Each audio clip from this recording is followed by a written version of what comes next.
누구에게나 2018년 새해의 문을 여는 데에는 차별이 없습니다. 그러나 어떤 문을 여느냐에 따라서 그의 인생은 달라지는 것입니다. 이에 하나님이 준비하신 새해의 문을 열어야 하겠습니다. 아멘입니까? 이를 위해서 요구되는 법칙을 오늘 본문에서 세 가지 단어에서 발견하게 됩니다.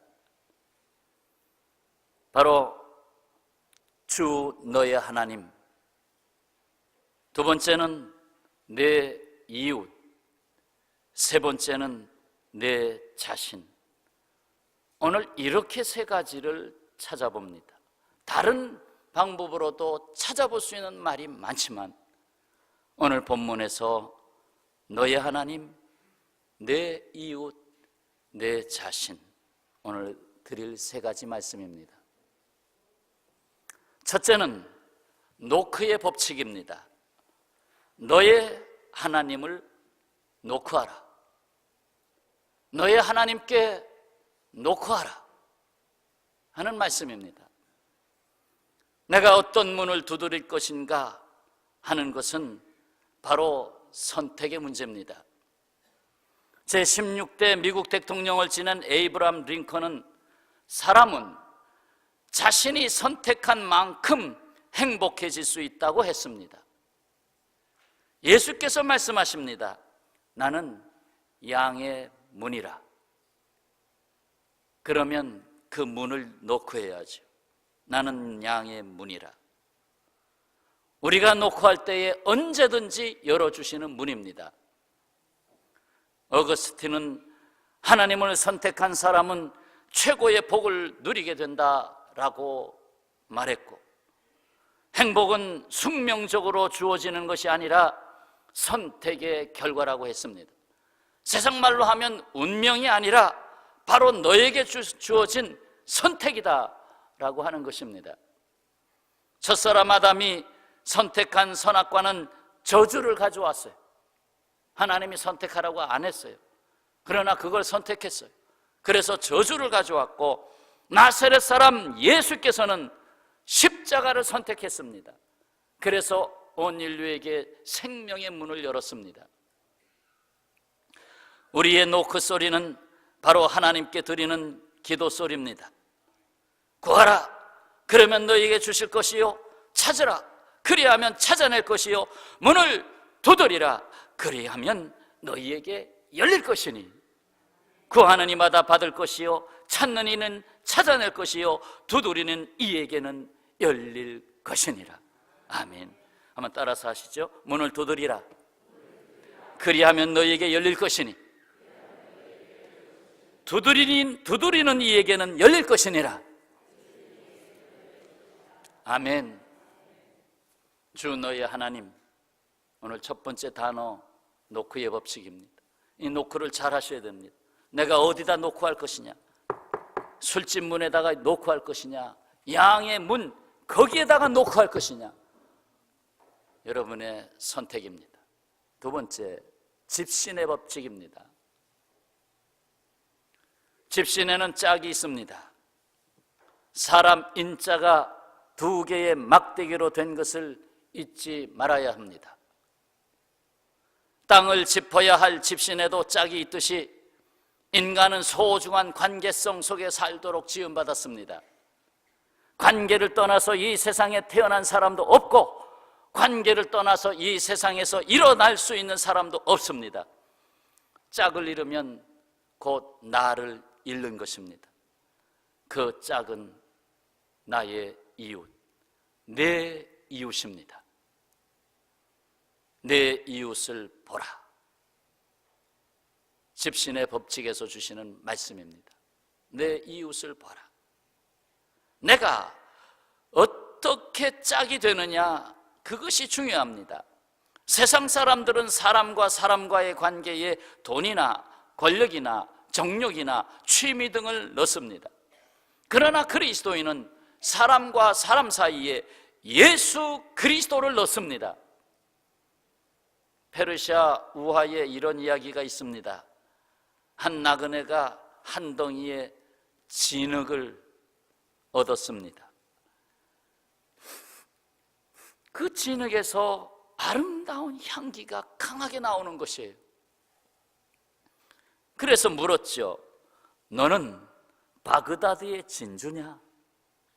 물었더니 진흙은 대답합니다. 아니요. 이 페르시아 우화입니다. 나그네가 다시 묻습니다. 그럼 너는 인도의 사향이냐? 아니요. 또 대답합니다. 그럼 너는 누구냐? 그러자 나는 한 덩이의 진흙일 뿐입니다. 나그네는 그러면 어디서 그런 향기가 나오느냐고 또 물었습니다. 이에 이 진흙은 비결을 말합니다. 나는 백합화와 함께 오랫동안 살았습니다. 진흙이 지닌 향기의 비밀은 백합화와 함께 오래 살았다는 것입니다. 무슨 의미죠? 그 진흙에 백합화가 뿌리를 내리고 거기서 늘 백합화 꽃을 피웠기 때문에 그 향기가 배었다는 얘기지요. 우리 자신은 아름다운 것도 없고 향기로운 것도 없으며 자랑할 만한 것도 없습니다. 그러나 한 줌의 진흙으로 돌아갈 우리의 인생은 예수 그리스도와 함께 할 때 비로소 삶의 향기를 발할 수 있습니다. 예수께서는 관계력에는 희생의 십자가가 있음을 가르쳐 주셨어요. 관계력, 너와 나의 관계력, 그 관계력의 힘은 십자가에 있다는 거예요. 십자가는 이어주는 거 아니에요. 전부 하늘과 땅을, 나와 너를 이어주는 거 아니에요.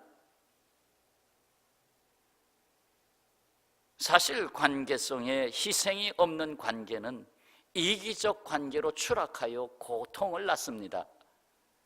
갈라디아서 5장 14절, 온 율법은 내 이웃 사랑하기를 내 자신같이 하라 하신 한 말씀에서 이루어졌나니 만일 서로 물고 먹으면 피차 멸망할까 조심하라. 수백 마리의 양을 키우는 목장에서는 어미 양이나 어미 새끼가 죽는 일이 자주 생깁니다. 그런 일이 생기면 어미 양과 새끼 양을 모두 살릴 생각으로 이렇게 처방을 합니다. 새끼를 잃은 어미 양 품에, 그 양이 젖이 자꾸 나올 거 아니에요. 그 새끼를 잃은 어미 양 품에 어미를 잃은 새끼 양을 데려다 놓습니다.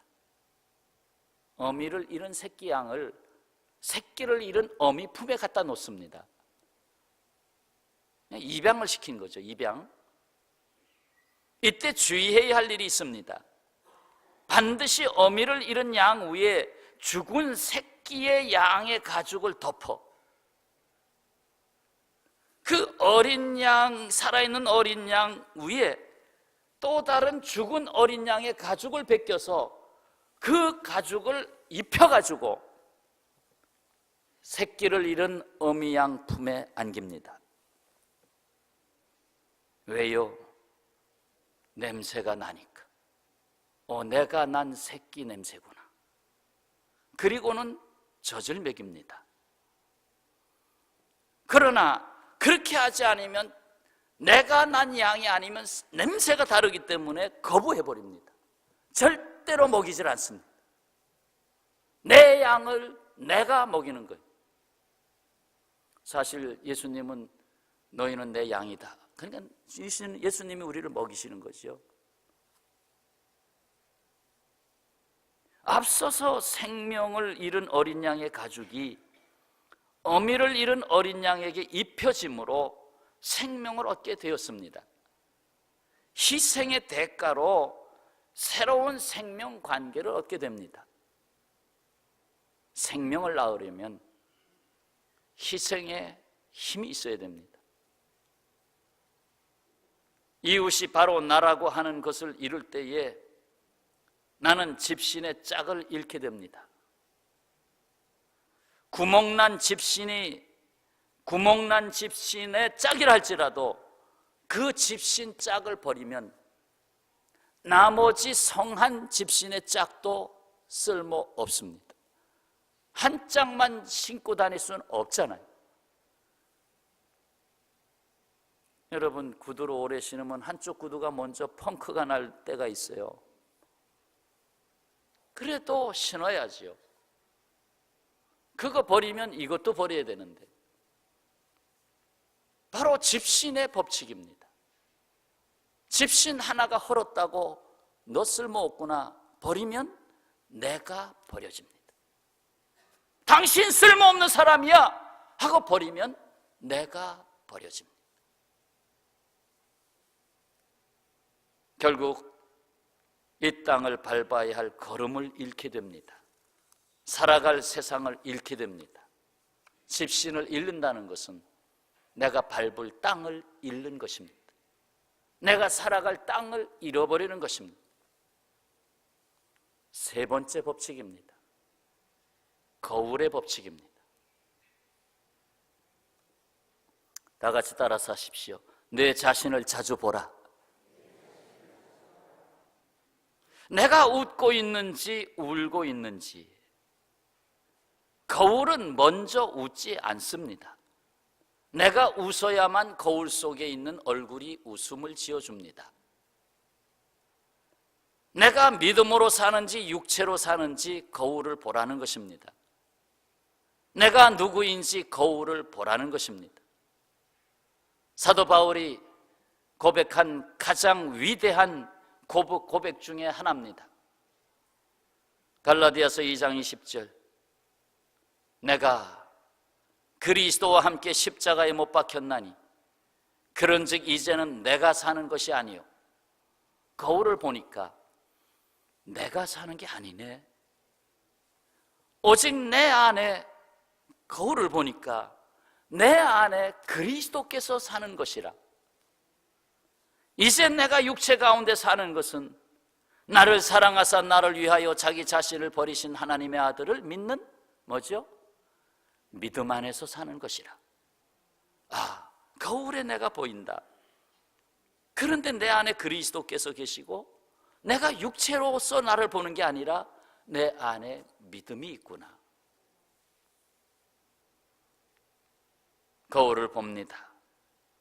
내가 살고 있는지, 내 안에 예수께서 살고 있는지, 내 안에 계신 그리스도를 보라는 겁니다. 내 안에 사시는 그리스도는 누굽니까? 그리스도는 누굽니까? 그리스도의 뜻 그대로 기름 부음을 받은 자, 세 가지 직분, 왕이십니다. 나는 최고의 권세자 왕과 함께 삽니다. 내 안에 거울을 보니 왕이 계십니다. 예수 그리스도. 두 번째는 선지자이십니다. 나는 온전한 하나님의 뜻으로 인도받는, 하나님의 뜻을 내가 받아서 그 뜻을 따라 살아갈 수 있는 사람이 되었어요. 내 안에 선지자가 계십니다. 하늘의 뜻을 자꾸 내게 일러주는 선지자가 내 안에 계십니다. 세 번째는 제사장입니다. 나는 나의 과거와 현재와 미래의 죄를 속량하신 제사장 예수님과 함께 삽니다. 세상은 나를 죄를 짓게 하지만 예수님은 나는 이미 너의 죄를 감당했다. 내가 내 안에 있다. 나를 거울에서 보면 너는 살리라.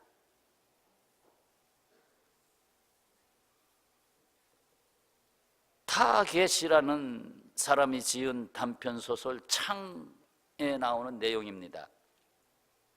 어느 작은 병실에 두 남자가 입원했어요.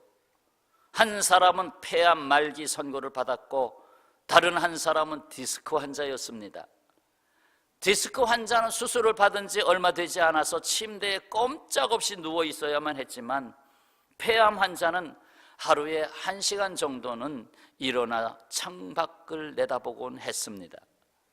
병세로 보자면 폐암 말기 환자의 상황은 매우 절망적이었습니다. 하지만 그의 얼굴에는 왜 그런지 늘 기쁨을 간직하고 있었습니다. 하루는 디스크 환자가 창밖을 보고 있는 폐암 환자에게 도대체 창 밖에 무엇이 있는지, 무엇을 보고 있는지 물었습니다. 그는 지그시 눈을 감고 말합니다. 아름다운 호수에 보트와 백조가 한가로이 떠 있고 호숫가를 산책하는 여인들과 잔디밭에서 놀고 있는 어린아이의 얼굴이 보이네요. 이 말을 듣고 있던 디스크 환자의 얼굴은 찡그러졌습니다. 그는 폐암 환자의 얼굴에 늘 밝은 기쁨이 있는 까닭은 바로 그 침대 밖 창밖에 있는 장면 때문이구나. 내가 창밖을 바라볼 수 없는 이 구석에 있는 것이 한스럽다 하며 차별 대우받는다고 생각했어요.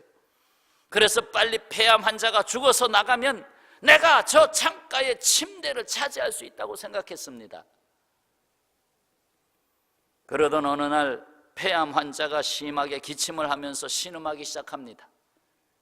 디스크 환자는 비상벨을 눌러서 의사를 부를까 하다가 아니야, 생각을 거두었어요.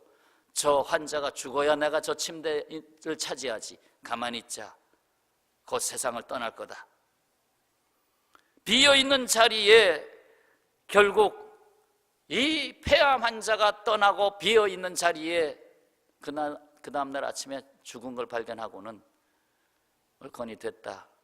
나를 저기로 옮겨주시오. 그래서 결국 그리로 옮겨갔어요. 옮겨가고서는 힘을 다해서 아직도 디스크가 온전하지 않지만 찡그리면서 아픔과 고통을 이겨가면서 일어나서 창밖을 바라봅니다. 무엇이 보였을까요? 놀랍게도 창밖에는 회색의 콘크리트 담벼락뿐이었습니다. 콘크리트 담벼락. 그는 그제야 폐암 환자의 기쁨이 환경 때문에 생긴 기쁨이 아니라 그가 선택한 믿음에 있었다는 것을 깨닫습니다. 폐암으로 죽은 사람은 그 창이 자신을 보는 거울이었어요. 너는 지금 어디 살고 있니? 하나님이 주신 초원에 살고 있지. 하나님 주님과 함께 내가 보트를 타고 있지. 그 거울에 비쳐나오는 믿음의 눈으로 창밖 세상을 본 것이지요. 그 창이 제 해석을 내리면 거울이 된 것입니다. 그게 거울이에요. 저는 다른 사람들의 얼굴을 거울로 생각합니다. 내가 웃음 주면 그 사람이 웃음으로 대답하기 때문에. 믿음에 대하여 이렇게 표현하고 있는 글을 보았습니다. 생기 있는 믿음은 역사를 만들고, 반석 같은 믿음은 증거를 만들고, 담대한 믿음은 간증을 남기고, 진실된 믿음은 기적을 만든다. 2018 새로운 해를 열기 위해서 주님은 말씀하십니다. 하나, 하늘 문을 열고 주 너의 하나님께 놓고 하라. 둘, 이웃의 문을 열고. 셋, 내 자신의 문을 열라. 새해 첫 말씀의 제목 다시 기억합니다. 새해의 문을 열기 위해서 법칙을 주셨다. 세상으로 나아가기 위해서 문을 열어야 되겠다. 마스터키 사용법 3가지. 노크의 법칙, 하나님께 노크하라. 하나님과 소통해라. 집신의 법칙, 내 이웃이 있다. 내 이웃 안에 바로 내가 있다. 너의 짝이다. 거울의 법칙, 너는 누구인가? 내 안에 있는 예수 그리스도를 보라. 너를 이끌고 가는 힘이다. 사랑하는 여러분, 여러분 앞에 문이 있습니다. 이 세 가지 마스터키 사용하시는 새해가 되시기를 축원합니다. 하나님을 향하여 열고는 여러분이 하세요. 하나님을 향하여, 아유 다치겠어요. 다시 하나님을 향하여, 이웃을 향하여, 내 자신을 향하여 나아가시기를 바랍니다. 기도하겠습니다.